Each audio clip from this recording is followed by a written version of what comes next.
الحمد لله رب العالمين والعاقبة للمتقين والصلاة والسلام على رسوله سيد المرسلين رحمة للعالمين شفيع المذنبين سيد الأولين والآخرين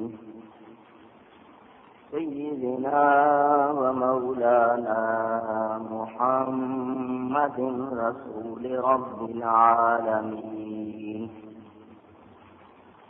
وعلى آله وصحبه أجمعين. أما بعد فأعوذ بالله من الشيطان الرجيم. بسم الله الرحمن الرحيم. قل هذه سبيلي أدعو إلى الله على بصيرة أنا ومن اتبعني وسبحان الله وما أنا من المشركين. وما أرسلنا من قبلك إلا رجالا نوحي إليهم أهل القرى أفلم يسيروا في الأرض فينظروا كيف كان عاقبة الذين من قبلهم ولدار الآخرة خير للذين اتقوا أفلا تعقلون. صدق الله العلي العظيم. درشی پڑھیے اللهم صل على سيدنا ومولانا محمد معدن الجود والكرم وآله وصحبه وبارك وسلم. الصلاة والسلام عليك يا رسول الله. الصلاة والسلام عليك يا حبيب الله. الصلاة والسلام عليك يا رحمة للعالمين وعلى آلك وأصحابك يا شفيع المذنبين. حمد و صلاة کے بعد مسلسل تفسیر کے تحت پچھلے جمعے یہ بیان ہوا تھا کہ حضور اکرم صلی اللہ علیہ وسلم اللہ کی طرف بلاتے ہیں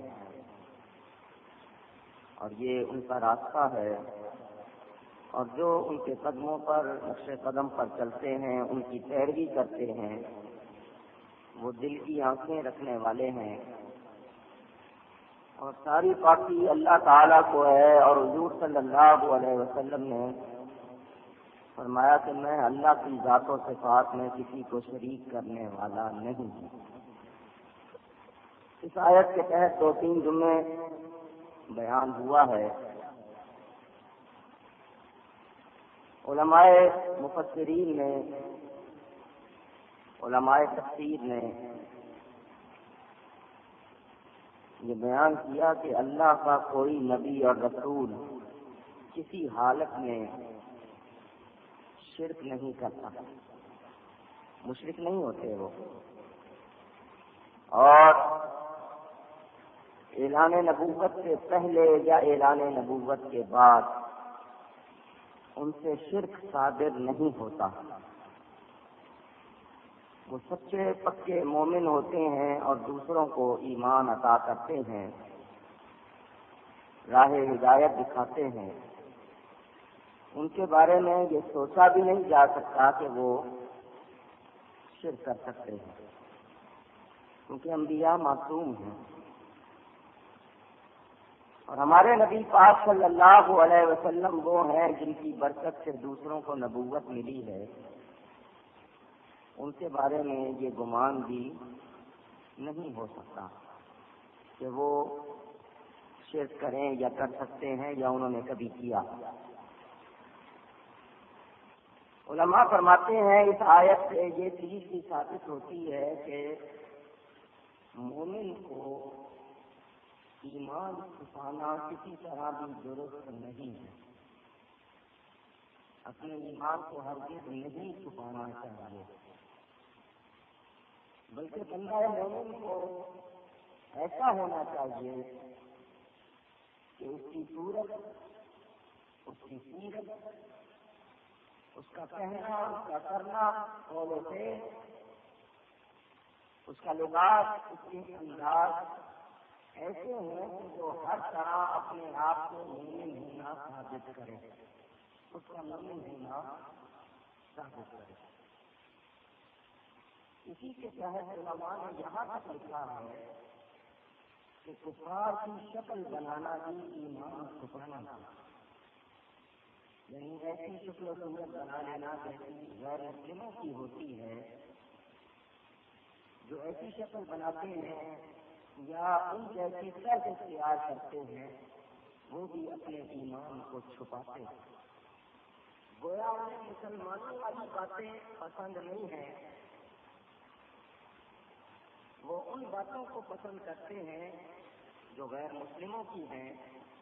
تو اس سے بھی یہی ظاہر ہوا کہ وہ لوگ اپنے مومن ہونے پر خوش نہیں، یا ان کے ذہن و دماغ میں کوئی کسر ہے اور وہ اپنے ایمان کو پوشیدہ رکھتے ہیں۔ میرے دوستوں اور بزرگوں، ایمان وہ نعمت ہے جس کا بدل کچھ اور نہیں ہے۔ ایمان بہت بڑی نعمت ہے،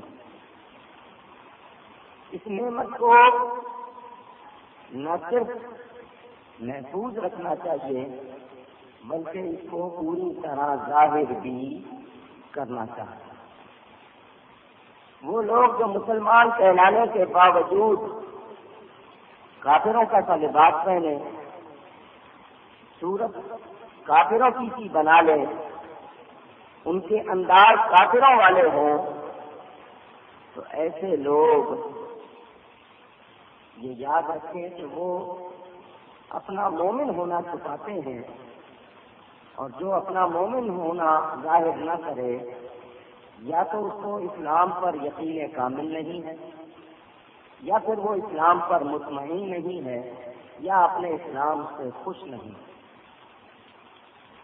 آج ہم لوگوں کا حال کچھ ایسا ہی ہے، کیا حکومت اور کیا عوام، کیا بڑے اور کیا چھوٹے، اللہ ماشاء اللہ سب کو ایک جیسے نہیں ہیں، مگر جو حالت ہے یہ کہ لوگوں کو نبی پاک صلی اللہ علیہ وسلم کا طریقہ اور ان کی سنت اپنانا علامت ہے کہ یہ لوگ اپنے ایمان پر مطمئن نہیں ہیں۔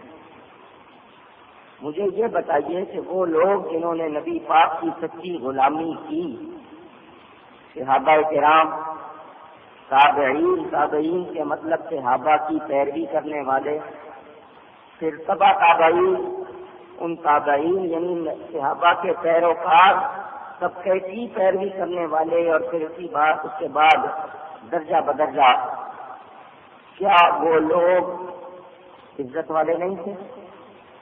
پوچھ رہا ہوں آپ سے، کیا آپ کو ان کے بارے میں کوئی شبہ ہے؟ نہیں، بلکہ صحابہ کرام تو وہ طبقہ ہے کہ باقی امت سے وہ افضل ہے۔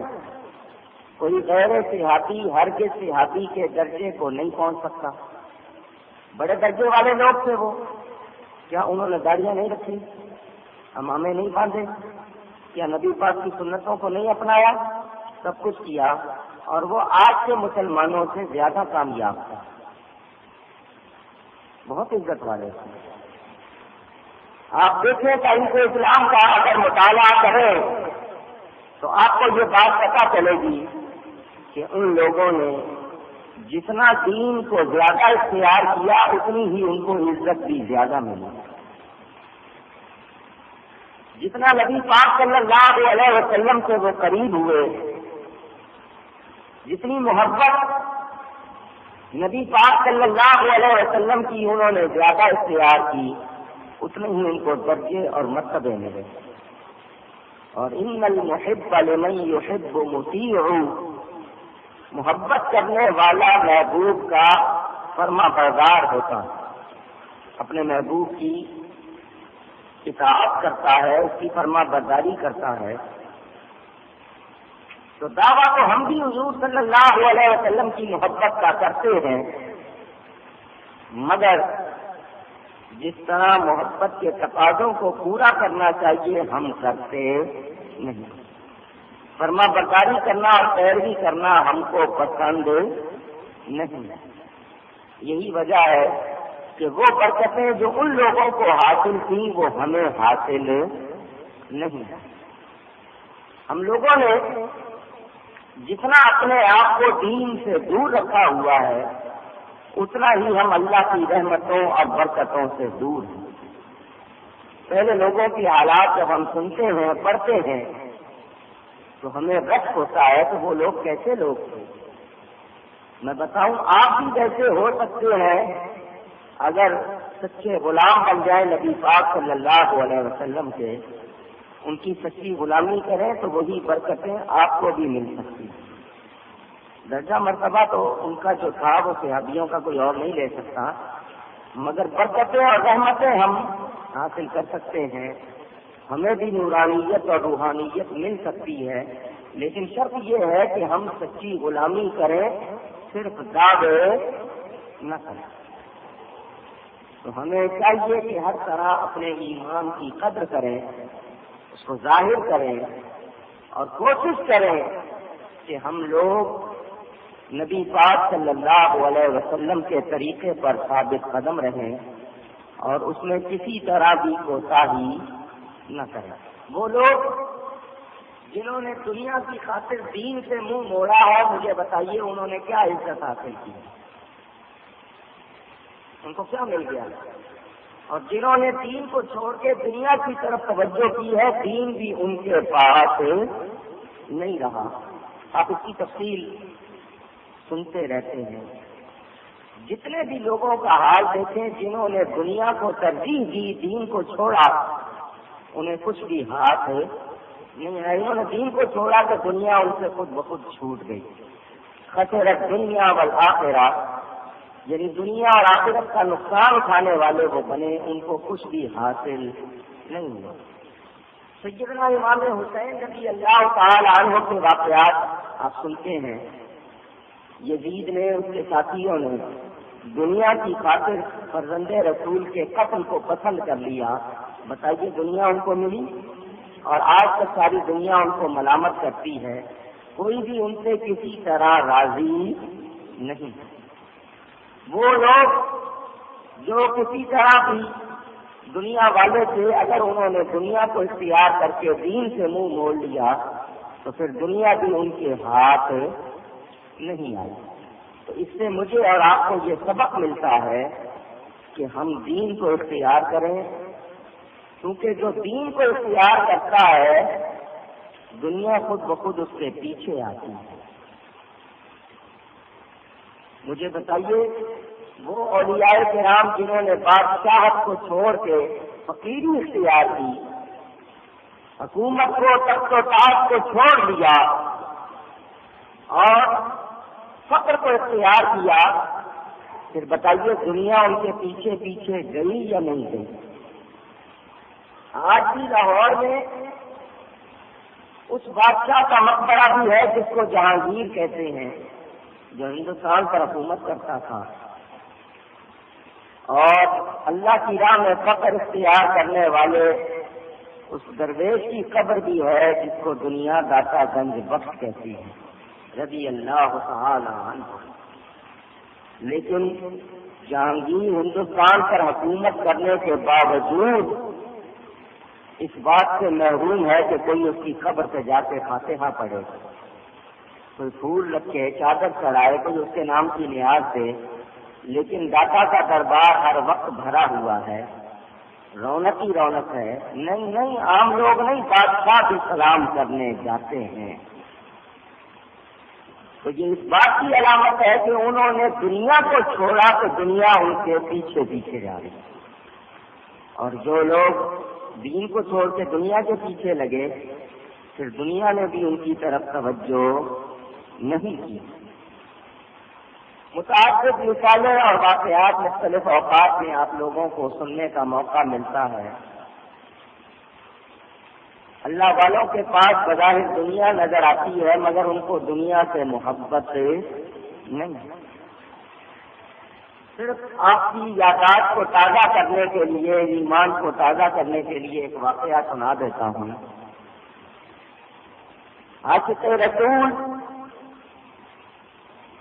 حضرت العلام حضرت مولانا نور الدین عبد الرحمان جامی قدس سرہ السامی رحمت اللہ تعالی علیہ، نبی پاک کے وہ عاشق کہ حضور صلی اللہ علیہ وسلم نے فرمایا کہ اگر عبد الرحمان جامی میری قبر پر آ گیا اور جو کلام لکھ کر لایا ہے وہ اس نے پڑھ دیا تو مجھے اپنی قبر سے باہر نکل کے ملنا پڑے گا۔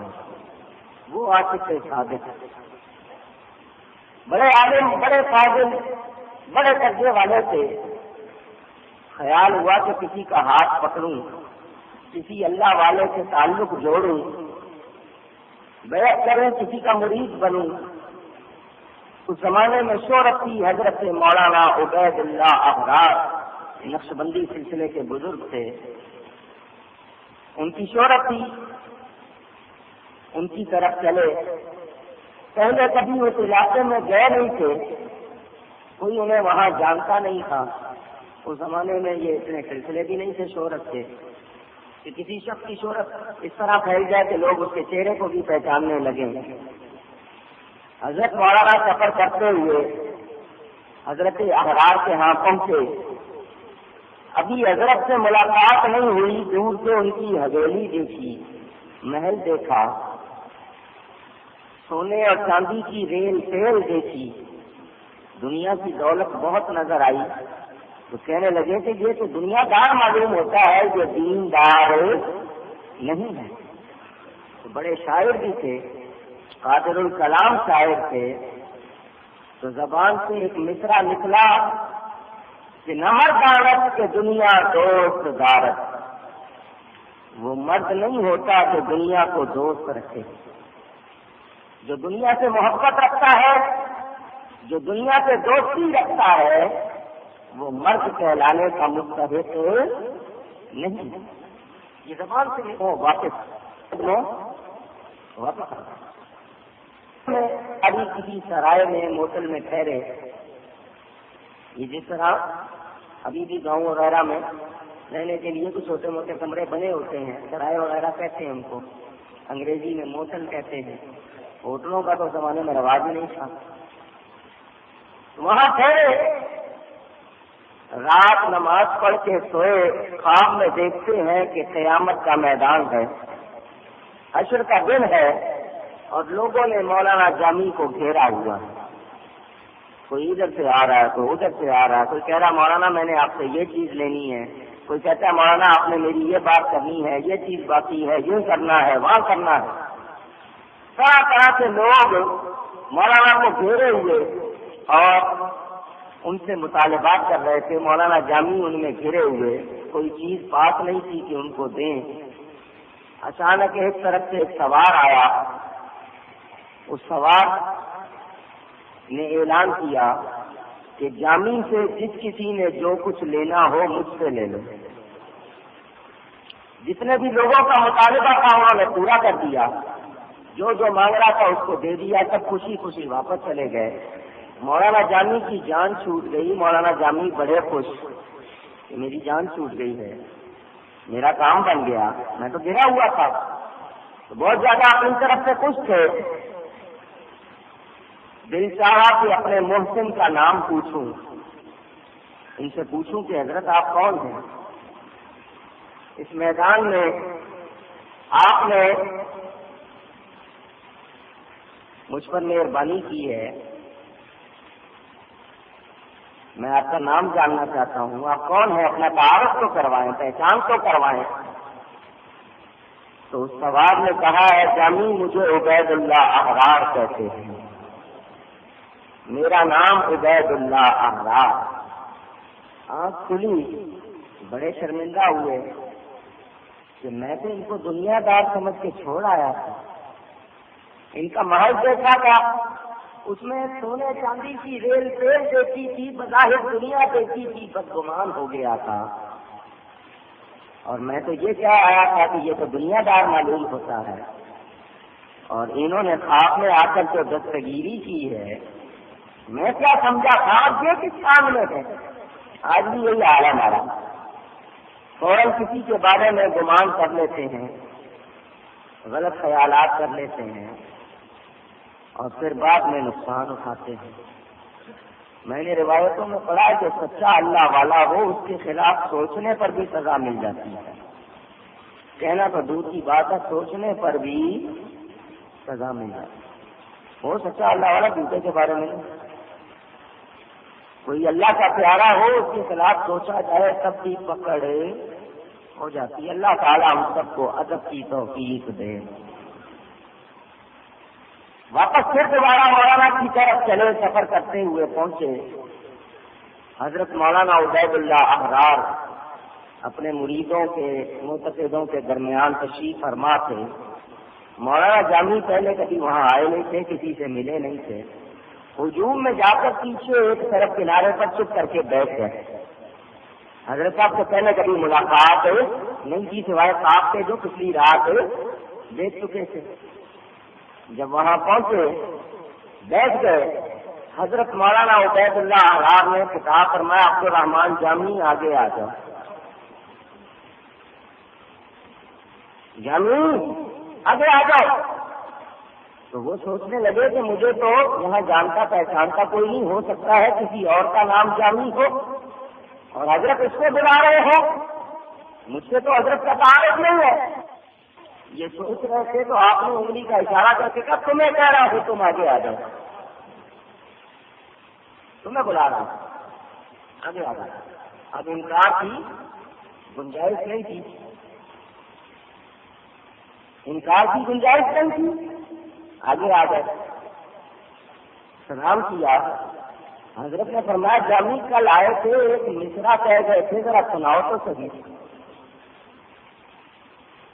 مولانا جامی نے عرض کی حضرت مجھ سے بھول ہو گئی، میں نے ایسی جلد بازی میں کہہ دیا تھا، میں اپنی اس خطا پر نادم ہوں۔ فرمایا نہیں جو کہا تھا کہو تاکہ اس کا جواب بھی تمہیں سنا دیں۔ تم نے ایک مصرع کہا تھا، ہم شعر مکمل کر دیتے ہیں، ذرا سناؤ۔ مولانا جامی بہت کرنے کا حضرت نے کہا نہیں سناؤ۔ وہ مصرع مولانا جامی نے کسی کو سنایا نہیں تھا، اور حضرت کو خبر تھی، حضرت کو خبر، اور جن کے غلاموں کی یہ شان ہے ان کے آقا کی کتنی شان ہوگی۔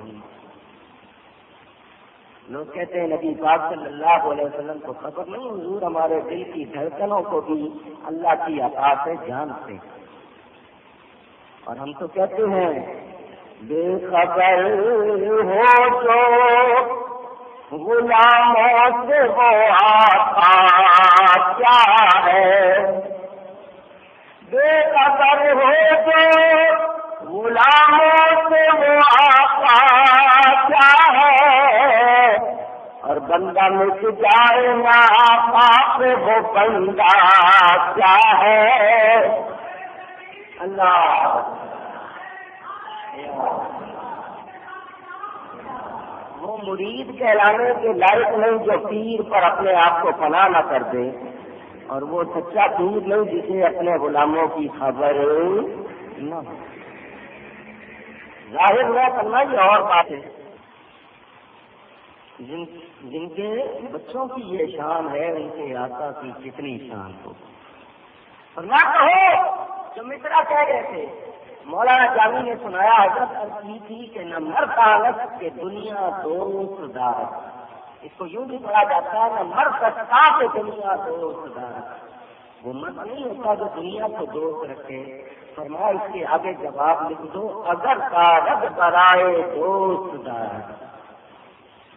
تم نے تو یہ کہا تھا کہ وہ مرد نہیں ہوتا جو دنیا کو دوست رکھے. تو جواب نکلو کہ اگر اس کے پاس دنیا ہے تو اپنے لیے نہیں ہے، وہ دوست کے لیے رکھی ہے. میں دیکھو مجھے میرے تن بدن کو دیکھو مجھے دیکھو، میں نے دنیا اپنے اوپر ساری نہیں کی ہوئی ہے. یہ سونے کی سیلے سے ہے، یہ زمین میں کری ہے، میرے دل میں نہیں کری ہوئی ہے. میرا دل اللہ کی ذات میں لگا ہوا ہے، میرا دل اس دنیا کی محبت میں گرفتار نہیں. تو ایسا نہ ہو کہ دنیا لے کے دین چھوڑ دیں. نہیں، اگر مال کی کما اس لیے رکھتا ہے کہ دین پر خرچ کروں تو ایسی کما اچھی ہوگی. اللہ تعالیٰ ہم سب کو نیکی کی توفیق دے، دنیا کی محبت نہ دے، اپنی اور اپنے پیاروں کی محبت دے. دنیا کا مال ملے تو جائز حلال مال اللہ کی راہ میں خرچ کرو، نیکی پر خرچ کرو تو اس میں کوئی برائی. دیکھو نا، ایک قانونی خزانہ کا ہے، عثمانی خزانہ تھا. حضرت عثمان نے کسی دولت سے جنت